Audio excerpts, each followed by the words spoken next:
नमस्कार, आप देख रहे हैं न्यूज बुलेटिन। मैं हूं आपके साथ ज्योति श्रीवास्तव। आज के बुलेटिन में बात करेंगे अकोला में बिछड़े मुकबधिर बालक के परिवार से मिलन की भावुक कहानी, धुले में बाढ़ प्रभावित इलाकों के दौरे, कैमूर में बड़ी मादक पदार्थ बरामदगी और पलामू से बाबा बैद्यनाथ धाम के लिए रवाना हुई श्रद्धालुओं की यात्रा। सबसे पहले महाराष्ट्र के अकोला से, जहां जिला बाल संरक्षण कक्ष की पहल और तकनीक के प्रभावी उपयोग से कई महीनों से परिवार से बिछड़ा एक मुकबधिर बालक आखिरकार अपने परिजनों से मिल गया। इसके बाद धुले से, जहां बाढ़ प्रभावित गांव का दौरा करने पहुंचे गार्डियन मंत्री जयकुमार रावल ने प्रभावित परिवारों को हर संभव सहायता का भरोसा दिया और अधिकारियों को राहत एवं पुनर्वास कार्यों में तेजी लाने के निर्देश दिए।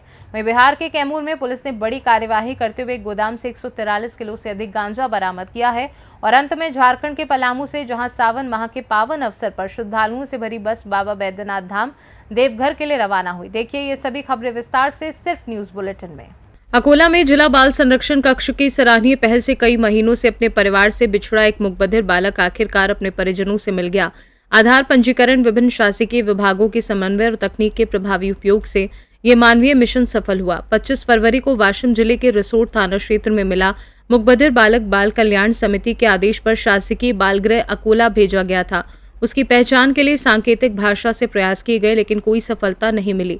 आधार रिकॉर्ड में दर्ज मोबाइल नंबर पर संपर्क कर वीडियो कॉल के जरिए बालक की उसके परिवार से पहचान कराई गई। आवश्यक कानूनी प्रक्रिया पूरी होने के बाद 5 अगस्त को जिला एवं सत्र न्यायालय अकोला में बालक को उसके भाई के सुपुर्द कर दिया गया। जिला बाल संरक्षण कक्ष की इस पहल की व्यापक सराहना हो रही है। अकोला से सीनू संवाददाता प्रवीण वाहुरवाग की रिपोर्ट। मध्य प्रदेश के दतिया जिले में लगातार हो रही भारी बारिश के बीच कलेक्टर स्वप्निल वानखड़े ने शहर और आसपास के जलभराव प्रभावित क्षेत्रों का निरीक्षण कर हालात का जायजा लिया। इस दौरान उन्होंने अधिकारियों को जल निकासी और राहत कार्यों में किसी भी तरह की लापरवाही नहीं बरतने के निर्देश दिए। निरीक्षण के दौरान कलेक्टर ने विभिन्न जलभराव वाले इलाकों का दौरा कर स्थानीय नागरिकों से चर्चा की और उनकी समस्याओं की जानकारी ली। उन्होंने संबंधित विभागों को युद्ध स्तर पर जल निकासी सुनिश्चित करने, संवेदनशील क्षेत्रों में लगातार निगरानी रखने और जरूरत पड़ने पर तत्काल राहत एवं बचाव कार्य शुरू करने के निर्देश दिए। कलेक्टर ने कहा कि आमजन की सुरक्षा सर्वोच्च प्राथमिकता है। साथ ही नागरिकों से अपील की कि वे जलभराव वाले क्षेत्रों में अनावश्यक आवाजाही से बचें और प्रशासन की एडवाइजरी का पालन करें। जिला प्रशासन लगातार वर्षा की स्थिति पर नजर बनाए हुए है।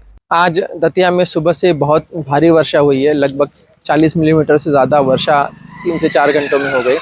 इसको मद्देनजर रखते हुए पूरी रेवेन्यू की टीम और नगर पालिका की टीम साथ में भ्रमण किए हैं। जहाँ जहाँ पानी भराव की समस्या हो रही है उसको चेक किया गया और साथ ही में लाला के ताल और बाकी ताल भी चेक किए गए कि अगर पानी बहुत ज़्यादा भरता है तो आपातकालीन स्थिति में पानी लगातार निकलते रहे, ताकि कहीं भी कोई भी ऐसी गंभीर घटना ना हो जिससे जनहानि या मालहानि हो सके। अब ये स्थिति सभी जगह पे सामान्य है और पानी का जलभराव कहीं भी नहीं है। अगर कहीं भी होता है तो 5 से 7 मिनट के अंदर वो पानी निकल रहा है और हमारी टीम लगातार भ्रमण कर रही है और अलर्ट मोड पे। दतिया से सीनू संवाददाता नितिन दांतरे की रिपोर्ट। महाराष्ट्र के धुले जिले में बाढ़ प्रभावित क्षेत्रों का जायजा लेने पहुंचे गार्डियन मंत्री जयकुमार रावल ने अंबोडे, मुक्ति और अंचाडे गांव का दौरा किया। उन्होंने प्रभावित लोगों से मुलाकात कर सरकारी नियमों के अनुसार हर संभव सहायता देने का भरोसा दिलाया और नदी किनारे स्थित स्कूल को सुरक्षित स्थान पर स्थानांतरित करने के निर्देश दिए। पिछले सप्ताह हुई भारी बारिश से धुले तालुका के कई गांवों में बाढ़ से व्यापक नुकसान हुआ था। अंबोडे गांव में 2 लोगों की बाढ़ में बहने से मौत हो गई थी। दौरे के दौरान जयकुमार रावल ने अधिकारियों को क्षतिग्रस्त घरों, खेतों और अन्य संपत्तियों का जल्द पंचनामा करने, घरकुल योजना के तहत प्रभावित परिवारों को प्राथमिकता देने तथा सड़कों, पुलों और बांधों की तत्काल मरम्मत के निर्देश दिए। उन्होंने कहा कि बाढ़ में लापता लोगों की तलाश राज्य आपदा मोचन बल द्वारा जारी है और पात्र परिवारों को नियमानुसार मुआवजा दिया जाएगा। साथ ही भविष्य में ऐसी घटनाओं से बचाव के लिए ऊंचे पुल, नई सड़कें और सुरक्षित पुनर्वास की योजना तैयार कर शासन को भेजने के निर्देश भी अधिकारियों को दिए हैं। आज आम्ही धुळे जिल्ह्यातील धुळे तालुक्यातील अंचाडे गाव इथे आलो आहे।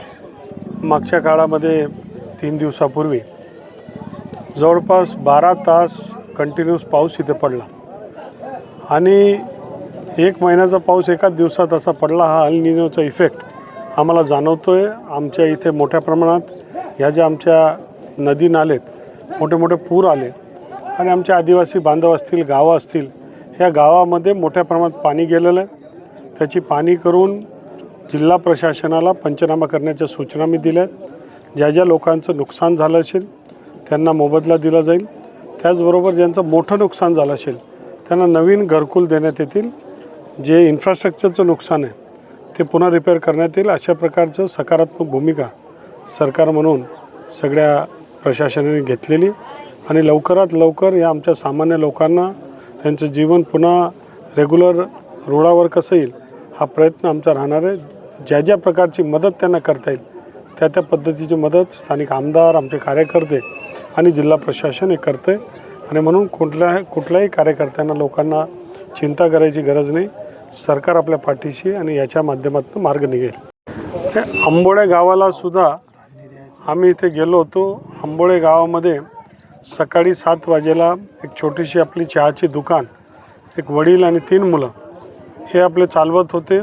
अचानकपणे 10 वाजेला मोठ्या प्रमाणात पाणी आलं, पूर आला, एक वरचा बंधारा फुटला आणि त्यामुळे त्याच्या दुकानात पाणी आलं आणि वडील आणि 3रा मुलगा हे वाहून गेले. 4ही वाहून गेले. सुदैवाने 2 आम्हाला सापडले, परंतु 2 लोक हे अजून सापडू शकले नाहीत.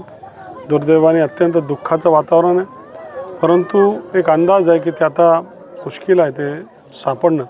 आणि म्हणून त्या संदर्भातला जे काही पंचनामा आहे, जे काही शासकीय प्रक्रिया आहे ती करून ते गरीब परिवाराला मदत करण्याचं काम शासनाच्या माध्यमातून करण्यात येईल. धुले से सी न्यूज संवाददाता अनिल की रिपोर्ट। गढ़चिरौली जिले के सिरौंचा तहसील अंतर्गत पाता गुडम सोमनपल्ली राष्ट्रीय राजमार्ग NH 63 की जर्जर सड़क की मरम्मत का कार्य तेजी से शुरू कर दिया गया है। जिलाधिकारी अविष्यांत पंडा के निर्देश के बाद राष्ट्रीय राजमार्ग विभाग ने युद्ध स्तर पर गड्ढों की भराई शुरू कर दी है, जबकि स्थायी डामरीकरण की प्रक्रिया भी अंतिम चरण में है। लगातार शिकायतों के बाद राष्ट्रीय राजमार्ग विभाग ने क्षतिग्रस्त सड़क की अस्थायी मरम्मत कर आवागमन सुचारू करने का काम शुरू किया है। कार्यकारी अभियंता प्रफुल्ल केलकर ने बताया कि पोचमपल्ली से पातागुडम तक सड़क के स्थायी डामरीकरण को केंद्रीय सड़क परिवहन एवं राजमार्ग मंत्रालय से प्रशासनिक स्वीकृति मिल चुकी है और ठेकेदार की नियुक्ति प्रक्रिया अंतिम चरण में है। विभाग का कहना है कि स्थायी निर्माण शुरू होने तक सड़क की नियमित मरम्मत और रखरखाव जारी रहेगा ताकि यात्रियों को सुरक्षित आवागमन की सुविधा मिल सके। गढ़चिरौली से सी न्यूज संवाददाता संजय यमसलवार की रिपोर्ट। कैमूर जिले के दुर्गावती थाना क्षेत्र में पुलिस ने बड़ी कार्यवाही करते हुए एक गोदाम से 143.04 किलोग्राम गांजा बरामद किया है। छापेमारी के दौरान पुलिस ने गोदाम संचालक को गिरफ्तार कर NDPS एक्ट के तहत मामला दर्ज किया है। गुरुवार शाम गुप्त सूचना के आधार पर मधुरा गांव स्थित अशोक सिंह के गोदाम पर पुलिस ने छापेमारी की। कार्यवाही के दौरान गोदाम से 28 बंडलों में रखा कुल 143.04 किलोग्राम गांजा बरामद किया। पुलिस ने आरोपी अशोक सिंह को मौके से गिरफ्तार कर लिया। बरामद मादक पदार्थ जब्त कर लिया गया है और ये जांच की जा रही है कि गांजा की खेप कहां से लाई गई थी तथा उसकी सप्लाई किन लोगों तक की जानी थी। पुलिस ने बताया कि इस तस्करी नेटवर्क से जुड़े अन्य लोगों की तलाश जारी है। कैमूर से सी न्यूज संवाददाता रामप्रवेश तिवारी की रिपोर्ट। कैमूर जिले के कुदरा थाना पुलिस ने शराबबंदी कानून के तहत विशेष अभियान चलाकर शराब के नशे में 5 लोगों को गिरफ्तार किया है। मेडिकल जांच में शराब सेवन की पुष्टि होने के बाद सभी आरोपियों को न्यायिक हिरासत में भेज दिया गया। पुलिस ने अलग अलग स्थानों से 5 लोगों को गिरफ्तार कर थाने लाए, जहां कानूनी प्रक्रिया के तहत उनकी मेडिकल जांच कराई गई। जांच में शराब सेवन की पुष्टि होने पर बिहार मद्य निषेध एवं उत्पाद अधिनियम के तहत मामला दर्ज किया गया, जिसके बाद सभी आरोपियों को भभुआ न्यायालय में पेश कर न्यायिक हिरासत में भेज दिया गया। पुलिस ने कहा कि शराबबंदी कानून का उल्लंघन करने वालों के खिलाफ आगे भी अभियान जारी रहेगा। कैमूर से सी न्यूज संवाददाता पंकज चौबे की रिपोर्ट। खरगोन जिले के सनावद में बड़ूद गांव के सैकड़ों ग्रामीणों ने सनावद थाने का घेराव कर थाना प्रभारी को ज्ञापन सौंपा। प्रदर्शनकारियों ने मारपीट के मामले में निष्पक्ष कार्यवाही और कथित झूठे केस को निरस्त करने की मांग की। ग्रामीण रैली निकालते हुए नारेबाजी के साथ सनावद थाने पहुंचे। प्रदर्शनकारियों का आरोप है कि 18 जुलाई को दिलीप तंवर के घर में घुसकर मारपीट की गई, जिसमें राजू तंवर घायल हुए और परिवार की एक युवती के साथ बदसलूकी की गई। पीड़ित पक्ष का यह भी आरोप है कि विश्व हिंदू परिषद बजरंग दल के एक पदाधिकारी ने अपने प्रभाव का दुरुपयोग कर पुलिस पर दबाव बनाया, जिसके बाद 4 अगस्त को पीड़ित पक्ष के युवक पर दुष्कर्म का कथित झूठा मामला दर्ज कर उसे जेल भेज दिया। ग्रामीणों ने आरोपियों पर कार्यवाही और निष्पक्ष जांच की मांग करते हुए चेतावनी दी कि 7 दिन में न्याय नहीं मिलने पर भूख हड़ताल करेंगे।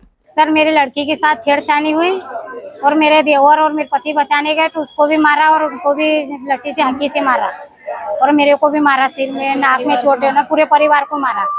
थाने आए थे भी क्या? हाँ थाने आए तो हमारी रिपोर्ट पहले लिखी नहीं, पहले उनकी लिखी। 4 बजे तक हमको बिठवा रखे सर न, 15-20 जोन थे मारकूट वाले। आज अपन काय के लिए आए थे थाने? आज भी हम न्याय को लिए आए, इंसाफ चाहिए हमको। कौन लोग थे इसमें? इसमें राजेश, रवि और सुरेश, राजू और एक देखो नाम नहीं, भोला, गौतम, भोला, एक अरुण, ये 8 जोन थे सर ना। ऐसा तो ग्रुप बना के सब तो बहुत सारे थे, 25-30 जोन आए थे, पर हमको इतना ही को नाम पता था, इतना ही को बताया। पहले भी हो चुका झगड़ा? नहीं पहले नहीं हुआ, ये एक ही बार हुआ। बाद में हमको धमकी वो भी दे रहा है कि और तुमको और के मैं आके मारूंगा बोले। ना हमारा पीने का पानी का नल भी बंद करवा दिए, दाना पानी सब बंद करवा दिए उन्होंने। हम 8 दिन से पानी को भी अला कर इधर उधर पड़ोस से मांग के पानी भर रहे। ग्रामीणों ने थाने पर करीब 1 घंटे तक हंगामा, क्या मांग थी और किस तरह का निराकरण किया गया? आज ग्राम बरूड़ से ग्रामीण जन इकट्ठे होकर आए थे, जिनमें वो है बजरंग दल के जिला संयोजक राज तंवर को लेकर एकत्रित हुए थे। थाने पर किसी संबंधी कोई मामला नहीं था और उनकी मांग ये थी कि राज तंवर जी को बजरंग दल से हटाया जाए और उनका नारा भी लिखे हुए थे, बजरंग दल हटाओ, राज तंवर को हटाओ, बजरंग दल बचाओ। इस तरह से उन्होंने नारे लगाए। थाने पे प्रतिक्रिया कोई संबंधी मामला नहीं था और ये ग्रामीण जो समाज के सर्व समाज के लोग एकत्रित हुए थे उनको मेरे द्वारा स्पष्ट बता दिया गया था।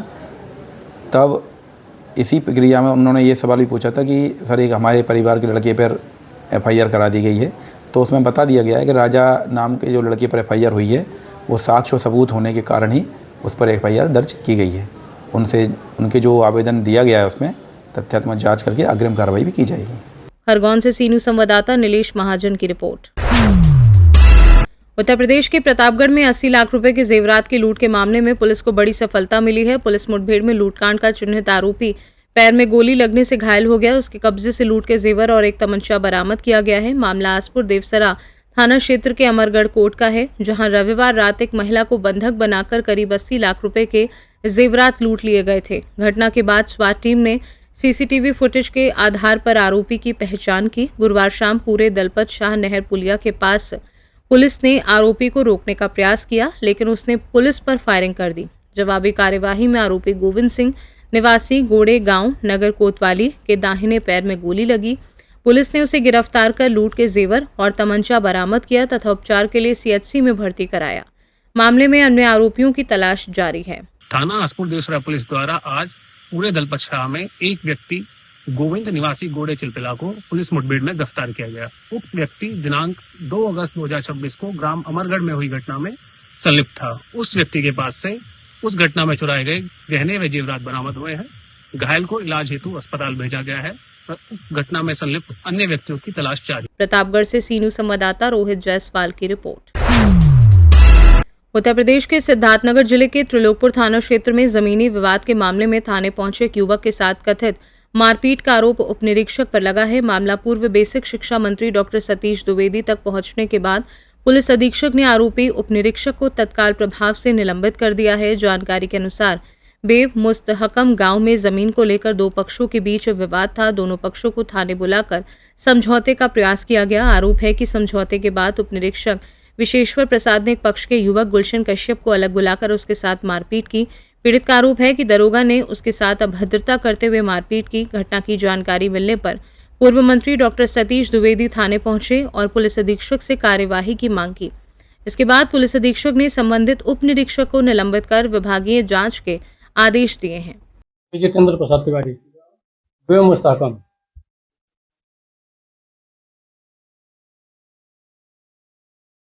मामला तो सर उनका कुछ मामला था, वो क्या नाम है, जब भाई आकर के हमको बताया कि हमको पुलिस वाले आए तो बुलाए हैं, आपको चलना है हमारे साथ। हमको ठीक हम चलेंगे। फिर मामला क्या है? फिर मामला यही कि हमारी औरत और लड़की नहा रही थी, उनका लड़का बार बार 2-3 बार आया मोबाइल लगाने। हमारे लड़के ने उसे कहा सुनी हुई, उन्होंने थाने पर FIR कर दिया, एप्लीकेशन दे दिया, थाने पर बुलाया गया तो आकर के हमसे कहे कि भैया चले चलो थाने पे। हमने थाने पे गया तो विशेष सिंह ने कुछ ना पूछा ना जांचा, ये बोला क्या नाम है कि हम सुलह करवा रहे हैं। हमको ठीक है साहब, कोई बात नहीं है, पर दोनों पड़ोस में रहते हैं, पड़ोसी हैं, सुलह करा दीजिए। सुलह हो गया। सुलह होने के बाद में सुलहनामा एक कापी ये गुलशद अपने मोबाइल में खींच लिए, एक ये क्या नाम है कापी वो ले लिए, बनामी ले लिए। उसके बाद में हम लोग चलने लगे, जितने भी विशेषवर आए और उसको बुलाए, गुलशन को इधर आओ, साइड में जहाँ पे भंडार खाना है वहाँ ले जा करके इसका बाल पकड़ करके मारने लगे, ऊंचा से मारे। मारने के बाद में उसको पटक देने के बाद में उसके सीने पर लात लग रखी। जब उसको मार दिया उसके बाद में हमको बुलाया, ले जा करके यशो साहब के सामने ले गए कि यशो साहब ये बताइए ये कहाँ का न्याय है कि क्या नाम है, कोई संभ्रांत व्यक्ति बुला करके अगर लेकर आए थाने पे तो उसके सामने उसके क्लेम को मारा जाए, ये कहाँ का नियम है। यशो साहब ने उनको बुलाया गया, विशेषकर से पूछ, विशेषकर मैंने ऐसा कुछ नहीं किया, हमने नहीं मारा है। हमने बार बार रिपीट किया, नहीं सर हमारे सामने मारे हैं, हमारे पास 3 गवाह हैं, तीनों को ले जा करके गए। उसके बाद में बोले कोई बात नहीं है, ठीक है, बड़े हैं, हम इनको समझा देते हैं, ऐसा गलती नहीं करेंगे। ये मामला फिर मंत्री जी तक। उसके बाद में जब उस लड़के को मारने लगे तो हमने मंत्री जी को सूचना दी तो मंत्री जी ऐसी बात है, बताइए हम थाने पे लेकर के आए थे और हमारे सामने हमारे कान में आदमी को मारने लगे। हम बूथ अध्यक्ष हैं, आगे हमारी भी कुछ सम्मान है, हम इसीलिए हम इनसे जुड़े हुए हैं। हम अगर हम इनका मदद नहीं करेंगे तो हमारे ये कैसे करेंगे। जब हम इनको लेकर के गए, हमारे सामने ऐसे मारा जा रहा है, अगर हम नहीं जाते तो क्या स्थिति होती है। अब ये चाहते हैं हम इनके साथ न्याय हो, भविष्य में ऐसा गलती ना हो पुलिस द्वारा और विपक्ष की कार्रवाई हो।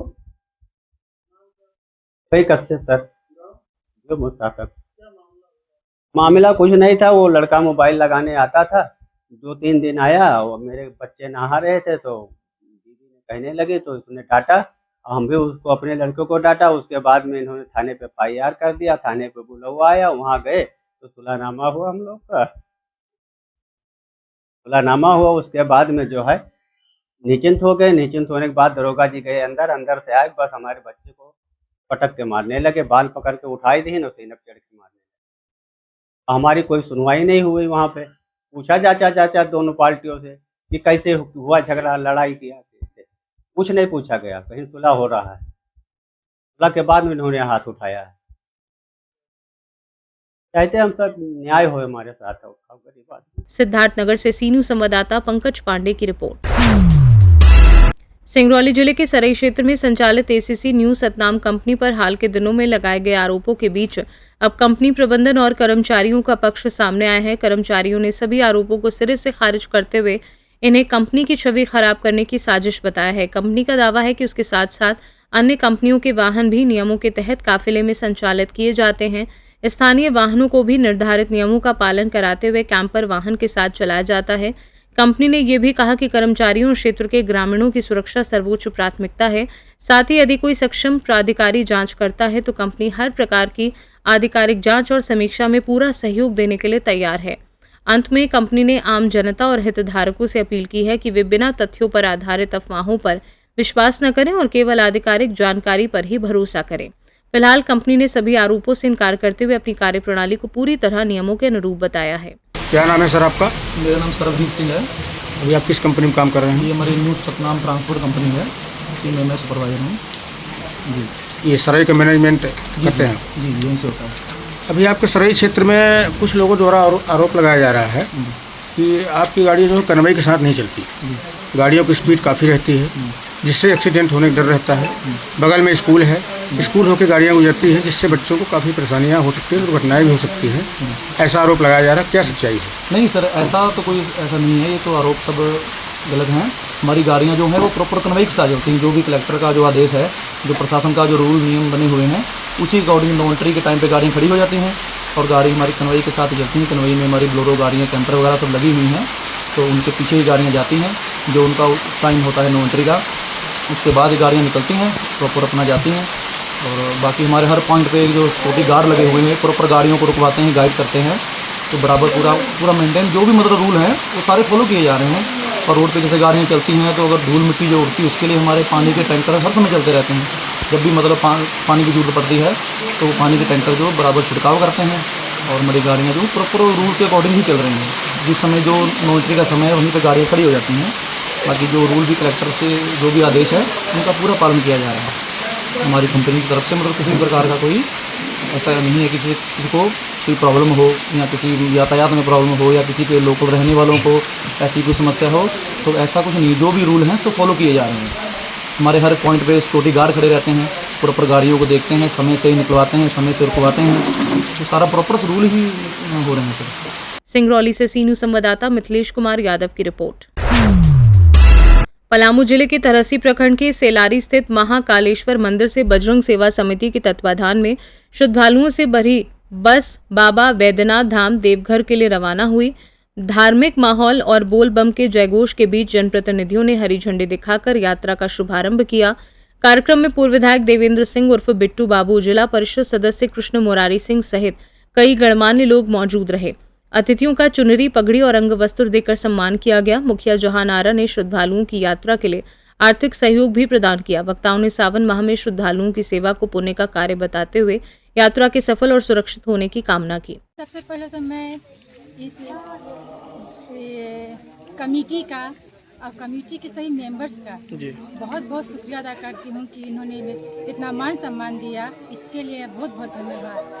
और मैं आज यहाँ पर खड़ी हूँ इन्हीं लोग के प्यार, आशीर्वाद और दुआ की वजह से ही खड़ी हूँ। ये एहसान मैं इन लोगों का कभी नहीं बोल सकती। और देखिए सबसे बड़ी बात, ये पवित्र श्रावण मास का महीना है। इस महीने में बाबा धाम जाने वाले सभी श्रद्धालुओं को मेरा प्रणाम है। और आप सब अच्छे से जाइए, खुशी से जाइए। आप लोगों के जीवन में सुख, शांति, समृद्धि का आशीर्वाद प्राप्त हो। आप सभी अपने सच्ची श्रद्धा, आस्था, तपस्या से सब सफल हो।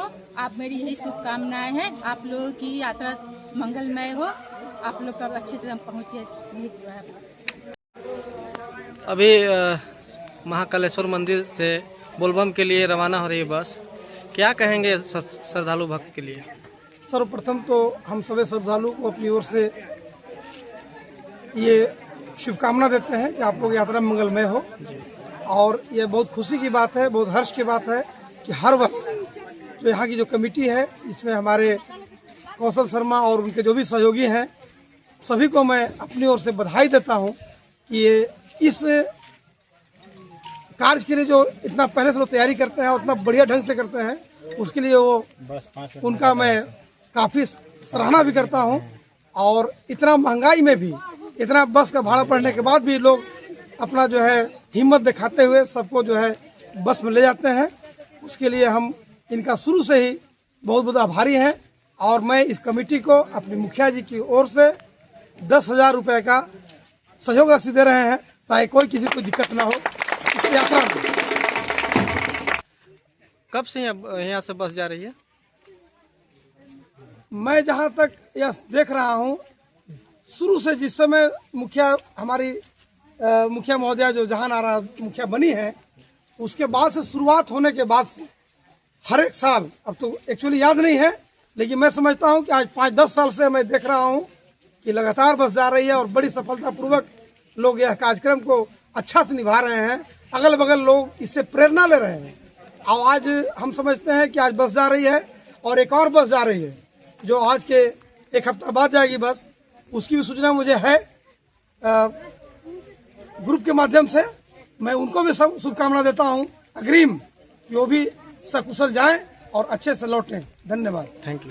तरहसी से सीनू संवाददाता सत्येंद्र कुमार विश्वकर्मा की रिपोर्ट। न्यूज बुलेटिन में फिलहाल के लिए इतना ही। बने रहिए सी न्यूज भारत के साथ। हर खबर आपके साथ, आपके हाथ।